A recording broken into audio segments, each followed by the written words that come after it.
नमस्कार, आप देख रहे हैं आपका अपना चैनल भिवानी हलचल खबरों के संग में मैं हूं मनोज कुमार। आइए डालते हैं नजर आज के समाचारों पर। जर्नलिस्ट क्लब भिवानी द्वारा 5वां पौधारोपण समारोह गांव ढाणी माहू के संत रोशन लाल स्कूल में किया गया। यदुवंशी शिक्षा निकेतन द्वारा संचालित इस विद्यालय में जर्नलिस्ट क्लब भिवानी के प्रधान श्री ईश्वर धामू व प्रधान महासचिव श्री प्रदीप चौहान द्वारा आमंत्रित सामान्य अस्पताल के सीएमओ रघुवीर सांडिल्य, हरियाणा विद्यालय शिक्षा बोर्ड के सह सचिव doctor Pawan Sharma, TIT school के प्राचार्य डॉक्टर डीपी कौशिक व पार्षद सुमिता डुडेजा के अलावा अनेक क्लब मेंबर्स पहुंचे। इस दौरान विद्यालय में करीबन 100 पौधे जर्नलिस्ट क्लब के सदस्यों द्वारा लगाए गए।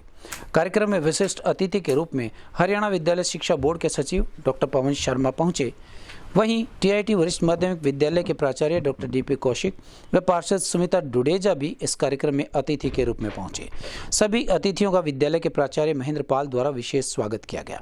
तत्पश्चात फलदार पौधे सीएमओ डॉक्टर रघुवीर सांडिल्य, पवन शर्मा, डीपी कौशिक व सुमिता डुडेजा द्वारा लगाए गए। इसके अलावा क्लब के प्रधान श्री ईश्वर धामू व प्रधान महासचिव प्रदीप चौहान के अलावा क्लब के सभी सदस्यों ने फलदार पौधे लगाए और विद्यालय स्टाफ ने आश्वासन दिया कि सभी पौधों का पूरी तरह से संरक्षण किया जाएगा। इस अवसर पर जर्नलिस्ट क्लब के प्रधान ईश्वर धामू ने कहा कि क्लब लगातार इस तरह के अनेक सामाजिक कार्यक्रम आयोजित करता रहता है। इसी कड़ी में पिछले वर्ष की तरह इस वर्ष भी 5वां पौधारोपण का कार्यक्रम ढाणी माहू के यदुवंशी शिक्षा निकेतन द्वारा संचालित संत रोशन लाल स्कूल में किया गया है। लगाओ बेटा। ये भी हमारे गांव में रखते हैं। हमारे गांव में रखते हैं ये मैं सबसे पहले जनरल क्लब का धन्यवाद करता हूं कि वो प्रकृति के बारे में इसने पहला स्टेप लिया कि पौधारोपण का कार्यक्रम। पौधारोपण से जो कार्यक्रम है, इसे प्रकृति को सुंदरता मिलती है, ऑक्सीजन मिलती है, छाया मिलती है और फल फ्रूट्स मिलते हैं। सभी को बधाई देता हूं। जितने हम प्रकृति के नज़दीक रहेंगे वो हमारे स्वास्थ्य के लिए लाभकारी रहेगा। तो हमारी जीवन शैली जो आजकल बिगड़ी हुई है वो प्रकृति के हानिकारक दुष्प्रभाव के कारण हम यहाँ हैं। उसको बचाने का दायित्व भी हमारे पास है। ये जो पहल करी है इसका मैं आभार व्यक्त करता हूँ धामू जी का, जनरल क्लब का और यदुवंशी स्कूल का, जो उनके जो प्रिंसिपल हैं आए हैं, एडमिनिस्ट्रेटर आया हुआ है, सभी ने यह अच्छा सहयोग किया और प्रकृति का एक सुधारने का एक पहला कदम उठाया है। सबसे पहले तो जर्नलिस्ट क्लब भिवानी को मैं इस पर बहुत बहुत बधाई देता हूं कि इन्होंने एक अपना इतना अच्छा प्रयास जो यहाँ किया है, क्योंकि पौधारोपण न केवल आज के समय की ज़रूरत है बल्कि युगों से ही प्रकृति का और मानव का बहुत ही घनिष्ठ संबंध रहा है। और जितना जितना प्रकृति से इंसान दूर गया है इतना ही उसमें अलग अलग प्रकार के विकार और व्याधियाँ उसमें आती रही हैं। इसलिए जर्नलिस्ट क्लब का न केवल एक पौधारोपण एक कार्यक्रम है बल्कि एक संदेश भी है समाज को कि हम पौधारोपण करके सभी जीव जंतुओं के प्रति भी अपनी एक जो जिम्मेदारी है, चाहे उसमें पक्षी हैं, चाहे उसमें और दूसरे जीव जंतु हैं जिनको पौधे आश्रय देते हैं, वो भी हम अपनी जिम्मेदारी निभा रहे हैं। और हमें न केवल पौधारोपण करना चाहिए बल्कि आगे भी यह भी इंश्योर करना चाहिए कि ये पौधे पूरी तरह से सर्वाइव करें। इसके लिए मैं बल्कि ऐसा भी एक सेंटेंस ऐड करना चाहूँगा कि पिछले वर्ष हमने जो पौधे लगाए हैं उनका जन्मदिवस के तौर पर वहाँ फिर से पौधा लगाना चाहिए, उनके आसपास उनका जन्मदिवस भी मनाना चाहिए। सबसे पहले तो मैं जर्नलिस्ट क्लब भिवानी सभी को बहुत बहुत बधाई देना चाहती हूँ और बहुत अच्छा कार्य कर रहे हैं। बहुत समय से मैं इनके साथ जुड़ी हुई हूँ और मेरे लिए सौभाग्य की बात है कि आज मुझे यहाँ पर बुलाया गया है और पौधारोपण के लिए मुझे यहाँ पे बुला के जो मान सम्मान दिया उसके लिए मैं बहुत बहुत धन्यवाद करना चाहती हूँ। और यहाँ पे जो बच्चे हैं उनको भी आज ये प्रेरणा और ये शिक्षा मिल रही है कि पौधे लगाना हमारे लिए बहुत ज़रूरी है। जर्नलिस्ट क्लब की ओर से आज ढाणी माहू के यदुवंशी स्कूल में पौधारोपण किया गया। जर्नलिस्ट क्लब का ये सालाना प्रोग्राम है। हर साल हम पौधारोपण अभियान चलाते हैं। ये हमारा 5वां अभियान है पौधारोपण का। और इस साल जो है हमने एक संकल्प लिया है कि हम 1100 पौधे लगाएंगे अलग अलग स्थानों पर। जिला प्रशासन की ओर से भी हमें ऑफर आया है पौधे लगाने का और हम अपने स्तर पर भी पौधे लगाएंगे। और इतना ही नहीं, पौधे हम उस जगह लगाते हैं जहाँ पौधे की देखभाल होती है। तो मैं विशेष रूप से यदुवंशी स्कूल के प्रिंसिपल महेंद्र जी और इनके चेयरमैन साहब, उनका विशेष रूप से आभार व्यक्त करना चाहूँगा कि उन्होंने हमें इतना सहयोग दिया कि यहाँ पौधेरोपण की एक इजाज़त दी। साथ में इन्होंने हमारे से एक वचन भी दिया है कि वो इन पौधों की देखभाल भी करेंगे। बीच में पौधों को नहीं मरने दिया जाएगा, पौधों को बड़ा किया जाएगा, पेड़ बनाया जाएगा। और पौधारोपण जो है, पौधारोपण के बारे में मैं एक बात कहूँगा कि हमारा तो एक तुच्छ शब्द है, उससे भी छोटा प्रयास है। पूरे हिंदुस्तान भर में यूँ लगाइए कि आप 500 करोड़ से ज़्यादा पौधों की ज़रूरत है आज। अदरवाइज़ क्या है कि जो वो गर्मी जिस तरह से बढ़ रही है, जिस तरह से गर्मी बढ़ रही है, उस तरह से मौसम जैसे ख़राब हो रहा है, उस मौसम ख़राब को अगर कंट्रोल करना है तो पौधारोपण करना पड़ेगा। और ऑक्सीजन की तो हम जो है ना, वो कोरोना काल में ऑक्सीजन की तो महत्ता जान चुके थे। एक आदमी का जेब में बहुत ज़्यादा पैसा होता था लेकिन उसको ऑक्सीजन नहीं मिलती थी। ऑक्सीजन के लिए भी जो बेस्ट है वो पौधारोपण है। आप पौधा लगाइए, अपने जन्मदिन पर लगाइए या परिवार में कोई भी वो यादगार दिन, उसको यादगार बनाए रखने के लिए एक पौधा जरूर लगाइए। मेरा आप सबसे यही अपील। पौधारोपण है तो जीवन है। आपको पता है प्रकृति जब विपरीत रूप धारण करती है तो नष्ट लेके आती है, विनाश लेके आती है। और प्रकृति जब सही रूप धारण करती है तो प्रॉस्पेरिटी, संपन्नता लेकर के आती है। पौधारोपण प्रकृति का पॉजिटिव रूप है। जितना उसके प्लांट लगाना चाहिए। प्लांट का मतलब ही लाइफ है। Everything is possible without air, nature, but life is not possible. और जीवन तब होगा जब प्रकृति होगी। मैं तो कहता हूँ हर इंसान को यहाँ 350 पौधे आज ढाणीमाओं में लगाए जा रहे हैं।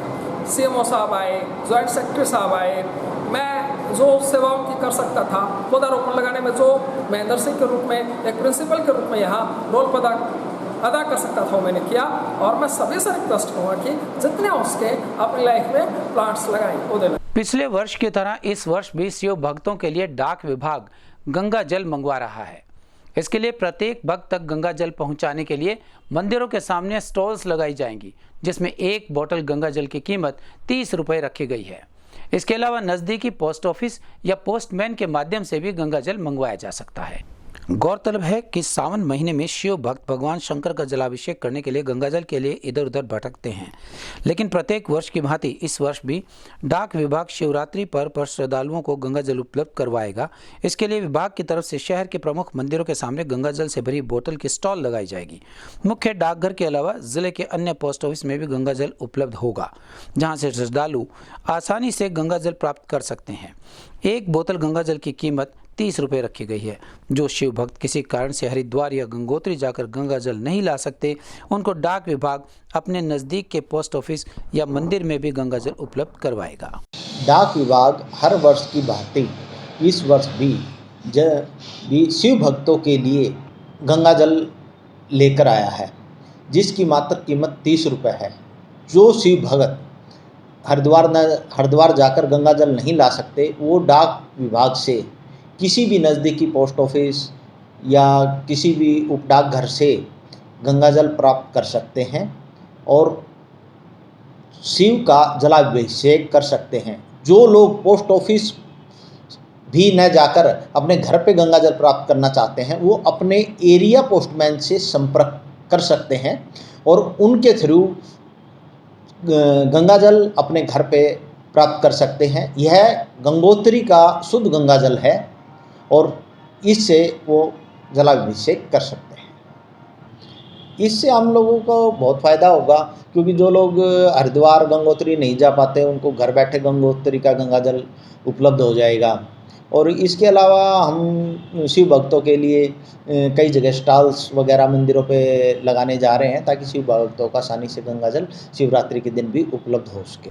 आज़ादी के अमृत महोत्सव के अंतर्गत 11 अगस्त से 17 अगस्त तक भारत सरकार हर घर तिरंगा कार्यक्रम आयोजित करने जा रही है। इस कार्यक्रम के तहत सभी विद्यालयों एवं जिला मुख्यालयों पर अनेक तरह की गतिविधियों का आयोजन किया जाएगा। इस बारे में खंड शिक्षा अधिकारी डॉक्टर अनिल गौड़ ने विस्तार से जानकारी दी। आज़ादी का अमृत महोत्सव के तहत 11 से 17 अगस्त तक भारत सरकार द्वारा हर घर तिरंगा कार्यक्रम आयोजित किया जा रहा है। इस बारे में जिला खंड शिक्षा अधिकारी डॉक्टर अनिल गौड़ से बातचीत की गई तो उन्होंने बताया कि भारतीय राष्ट्रीय ध्वज पूरे राष्ट्र के लिए राष्ट्र का गौरव है। राष्ट्रीय ध्वज को सम्मानित करने के लिए आज़ादी का अमृत महोत्सव के तहत सभी पर्यायों की देख रेख करने वाले माननीय गृह मंत्री ने हर घर तिरंगा के कार्यक्रम को मंजूरी दे दी है। इस बारे में उन्होंने बताया कि सभी विद्यालयों में विशेष सूचना प्रेषित कर दी गई है, जिसके तहत प्रत्येक विद्यालय में अनेक तरह की गतिविधियों का आयोजन किया जाएगा, ताकि लोगों का तिरंगे और देश के साथ सीधे जुड़ाव हो सके। स्थानीय हरियाणा विद्यालय शिक्षा बोर्ड के नजदीक स्थित द ऑकवुड स्कूल की वॉक्सी कंपटीशन क्लासेस के विद्यार्थियों ने आईआईटी मेंस एवं सीबीएसई परीक्षा में अपना परचम लहराया। टीम के संचालक प्रवीण वर्मा एवं आशीष शर्मा ने इस बारे में बताया कि आईआईटी मेंस में 99.88% अंक प्राप्त कर उनके छात्र ने जिले में प्रथम स्थान प्राप्त किया है। इस बारे में जानकारी देते हुए कोचिंग टीम से प्रवीण वर्मा और आशीष शर्मा एवं स्कूल प्रबंधन से दिनेश सिंह तंवर और विक्रम नारायण बताया कि निखिल दलहन ने आईआईटी मेंस में 99.88% अंक पाकर जिले में प्रथम स्थान प्राप्त किया तथा आईआईटी एडवांस के लिए क्वालिफाई कर जिले व विद्यालय का नाम रोशन किया। वहीं सीबीएसई द्वारा जारी 12वीं कक्षा के परिणाम में लक्षिता ने 92% व खुशबू वालिया ने 90% के साथ साथ मुस्कान ने भी 84% अंक हासिल किए हैं।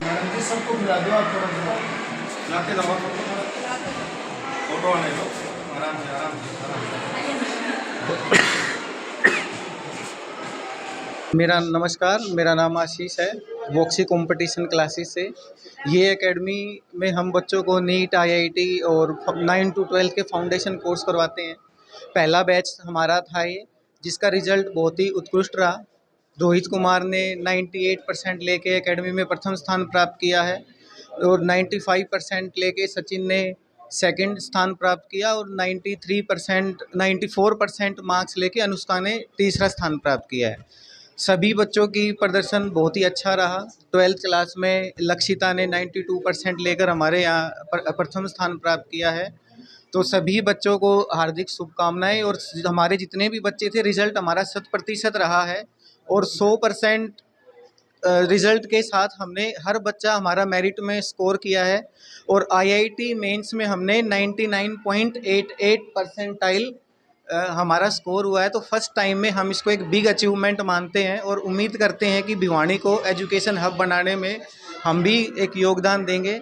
हमारी टीम बहुत ही स्पेशल है हमारे लिए। ये हमारा नहीं, हम सबका प्रयास है और हमारा एक सपना था कि भिवानी को एक दिन हम ऐसा बनाएं कि भिवानी के बच्चे बाहर ना जा कर के भिवानी में ही कोचिंग लें और हम भिवानी से भी नीट और आईआईटी के बच्चों को सिलेक्ट करवाएं।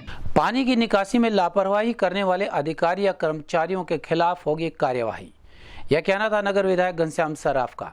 शहर में अनेक जगहों पर जल भराव की स्थिति पर बोलते हुए उन्होंने कहा कि नगर परिषद व पब्लिक हेल्थ अधिकारी तालमेल बनाकर बारिश के पानी की निकासी का प्रबंध करें। विधायक घनश्याम सराफ ने कहा कि भिवानी में ही नहीं, पूरे जिले में अच्छी बारिश हुई है। खासकर भिवानी शहर में अनेक जगहों पर जल भराव की स्थिति बनी हुई है। उन्होंने निर्देश दिए कि नगर परिषद व पब्लिक हेल्थ विभाग के अधिकारी तुरंत तालमेल बनाकर बारिश के पानी की निकासी करवाएं ताकि जनता को किसी भी प्रकार की समस्या का सामना न करना पड़े। उन्होंने कहा कि यदि किसी भी इलाके में बरसाती नाला अवरुद्ध है तो उसे तत्काल प्रभाव से खोला जाए, नालों व नालियों की सफाई करवाई जाए ताकि शीघ्र बारिश का पानी निकल सके। विधायक ने कहा नगर परिषद व पब्लिक हेल्थ विभाग के अधिकारी विद्युत निगम के अधिकारियों के साथ तालमेल बनाकर ज़्यादा से ज़्यादा समय तक पंप चलाएं। जिस इलाके में बिजली की व्यवस्था नहीं बन पाई है वहां पर डीजल पंप सेट लगाए जाएं ताकि बारिश के पानी को शीघ्र निकाला जा सके। आज ये आपने देखा है कि 2 दिन से लगातार बरसात हो रही है और उसके हिसाब किताब से हमारा विभाग चुनौती स्वीकार करते हुए आगे बढ़ने का काम कर रहा है और पानी की निकासी के पुख्ता प्रबंध किए गए हैं। जहाँ भी कोई जनरेटर और लगाना है वो भी लगा दिया जाता है। कोई ट्रैक्टर लगाना है, ट्रैक्टर लगा के पानी की निकासी का काम पुरजोर बड़ी अच्छी गति से चल रहा है। और शहर में अभी जिस प्रकार से माहौल है वो कुछ इलाकों को छोड़ दे तो बाकी सब जगहों से ड्रेनेज का सिस्टम जो हमने तैयार किया है उससे ये पानी जल्द से जल्दी निकलेगा। पंजाब के संगरूर के सांसद सिमरनजीत सिंह मान द्वारा शहीद आजम भगत सिंह के खिलाफ टिप्पणी करने पर सांसद मान का पुतला फूंका गया और उनके खिलाफ कार्यवाही करने के लिए पुलिस अधीक्षक को एक शिकायत पत्र भी सौंपा गया। इस अवसर पर अनेक युवा मौजूद रहे और तुरंत कार्यवाही की मांग की। संगरूर के सांसद सिमरनजीत सिंह मान द्वारा शहीद भगत सिंह पर की गई टिप्पणी के विरोध में शनिवार को शहीद आजम भगत सिंह सेवा ब्रिगेड के पदाधिकारियों ने शहर भर में प्रदर्शन किया और सांसद सिमरनजीत सिंह का पुतला फूंका। इसके बाद पदाधिकारियों ने मान के खिलाफ कानूनी कार्यवाही की मांग को लेकर पुलिस अधीक्षक को एक ज्ञापन भी सौंपा। इस मौके पर शहीद आजम भगत सिंह सेवा ब्रिगेड के प्रधान मोनू तालू ने कहा कि शहीद आजम भगत सिंह देश के प्रत्येक व्यक्ति के लिए प्रेरणा स्रोत है, जिनका संघर्ष भरा जीवन प्रत्येक व्यक्ति को अपने जीवन में कुछ कर गुजरने की प्रेरणा देता है। उन्होंने कहा कि शहीद भगत सिंह जैसे क्रांतिकारियों की बदौलत ही आज भारत देश आज़ादी की सांस ले रहा है। उनके खिलाफ ऐसी टिप्पणी करना निंदनीय है, लेकिन फिर भी कुछ लोग राजनीतिक रोटियां सेकने के लिए शहीदों का अपमान कर रहे हैं, जो कतई बर्दाश्त नहीं होना चाहिए। ये जो पंजाब का सांसद जो गद्दार है ना, वो सांसद है जो खुद आतंकवादी खालिस्तानी जो इस देश के टुकड़े करना चाहता है, उसके खिलाफ है। वो बुढ़ापे में सिटिया गया, पीछे से तो बीमार हो रहा था, उसने ऐसा बयान दे दिया कि आतंकवादी है। तो अपने देश खातर कोई मरा वो आतंकवादी होता है क्या? ये फौजी मरने ला रही है क्या आतंकवादी है? ऐसे गद्दारों को तो हम पकड़ के इलाज कराएंगे। आज यह शुरुआत है एक आंदोलन की, एक परिवर्तन की। जिस गद्दार सांसद ने शहीद आजम भगत सिंह के खिलाफ अलग बातें कही है, उसको बख्शा नहीं जाएगा। यह एक शुरुआत आंदोलन की है। अगर इस पर प्रशासनिक कार्रवाई नहीं हुई तो यह एक बड़ा रूप लेगी। ये जो एक घटिया सांसद है सिमरजीत सिंह मान, उसने इतनी घटिया स्टेटमेंट दी है। जो हमारे रोल मॉडल हैं, जो हमारे हीरो हैं भगत सिंह जी, उनके बारे में ऐसी घटिया बात कही है। यानी कि उन्होंने उनको आतंकवादी नहीं कहा, यानी कि हम सारे युवा जो भी साथ हमारे वो सारे सभी को ही बोल दिया कि आतंकवादी हैं। ऐसे घटिया आदमी को सजा, बहुत तगड़ी सजा देनी चाहिए। शनिवार को नगर के एक निजी अस्पताल में एक गर्भवती महिला को 2 यूनिट फ्रेश ब्लड की आवश्यकता पड़ने पर रक्तवीर राजेश डुडेजा ने तुरंत फ्रीडम ब्लड बैंक पहुंचकर रक्तदान किया और ये उनका रक्तदान 107वीं बार था। उनके साथ साथ ललिता कुमारी ने भी रक्तदान कर 2 यूनिट ब्लड की इमरजेंसी डिमांड को पूरा किया। भिवानी के एक निजी अस्पताल में किसी मरीज को इमरजेंसी में रक्त की जरूरत पड़ी। उसे देखते हुए रक्तवीर राजेश डुडेजा ने 107वीं बार पहुंचकर रक्तदान किया। उनके साथ ही साथ ललिता कुमारी ने भी फ्रीडम ब्लड बैंक में पहुंचकर ज़रूरतमंद के लिए रक्तदान किया। वहीं रक्तवीर राजेश डुडेजा ने शहरवासियों से अपील भी की कि जिलावासी ज़रूरत पड़ने पर ज़्यादा से ज़्यादा रक्तदान करें और उन्होंने कहा कि रक्त से हम एक दूसरे की मदद कर सकते हैं और किसी भी समय किसी भी व्यक्ति का जीवन बचा सकते हैं। रक्तवीर मनीष वर्मा जी का भी बारिश में फ़ोन आया कि एक निजी हॉस्पिटल में महिला के लिए ओ पॉजिटिव ब्लड की ज़रूरत है। मैं तुरंत ही बारिश में ब्लड बैंक में पहुंचा और ब्लड डोनेट किया। आज मैंने 107वीं बार रक्तदान किया है और पीछे भी अभी 4 दिन पहले एक निजी हॉस्पिटल में ब्लड की ज़रूरत पड़ी थी, तो बारिश में ही सभी रक्तदाता आए थे। तो मैं भिवानी के सभी रक्तवीरों को इस सेवा के लिए बधाई देता हूं और साथ में भिवानी मीडिया को भी बधाई देता हूं कि उनकी जागरूकता की वजह से रक्तदाता अब एक छोटे संदेश पर ब्लड बैंक पहुंचने लगे हैं। हमारे संग में बस इतना ही। अगले के लिए देखते रहेगा आपका अपना चैनल भिवानी हलचल।